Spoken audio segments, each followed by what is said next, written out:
ঠিক যেন সিনেমা, পুরনো বিবাদের জেরে বিপক্ষকে টার্গেট, ফের শুট আউটের সাক্ষী তিলজলা।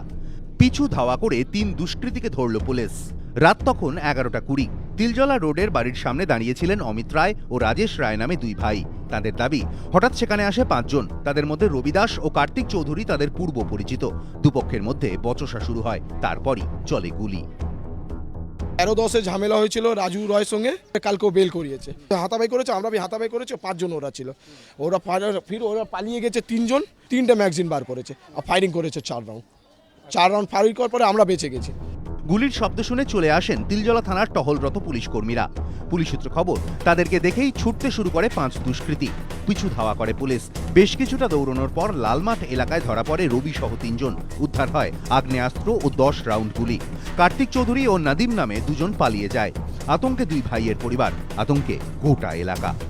এখানেই ঠিক গতকাল রাত 11টা নাগাদ একদল দুষ্কৃতী 2 ভাইয়ের ওপর গুলি চালায়। সারা রাত শুইনি, পুরো রাত জেগে আছি। কেন এই দুটো ছেলে ঝামেলা করে না?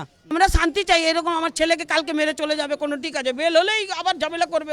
ওই জায়গাটা একটু সব চেঁচামেচি হচ্ছে, তারপরে দেখলাম যে ওরা ফটাফট দেখি সব ফায়ারিং করতে শুরু করলো। কোথা থেকে যে এলো কি হলো বুঝতে পারলাম না। পুলিশের অনুমান, পুরনো বিবাদের জেরেই এই ঘটনা। রবি দাস যে মসিন থেকে ওকে মেরে দিয়েছে এখানে, দাদাকে আমার বড় রাজু রায়। ও গিয়ে থানাতে জিডি করেছে একটা, ওই জিডিটা বেল করিয়ে এসে আমাদের সঙ্গে ঝামেলা করেছে। এর আগে গত 8ই সেপ্টেম্বর ভর সন্ধ্যায় গুলি চলে তিলজলার শিবতলা লেনে। আহত হন 2 জন। গুলি চালিয়ে সহজেই হেঁটে চম্পট দেয় 4 দুষ্কৃতী। পুলিশের অনুমান, ঘটনার নেপথ্যে প্রমোটিং ঘিরে বিবাদ। এবার গুলি চলল তিলজলা রোডে। কেউ হতাহত না হলেও এলাকায় তীব্র আতঙ্ক। পলাতক 2 দুষ্কৃতীর খোঁজ শুরু করেছে পুলিশ। হিন্দোল দে, এবিপি আনন্দ, কলকাতা।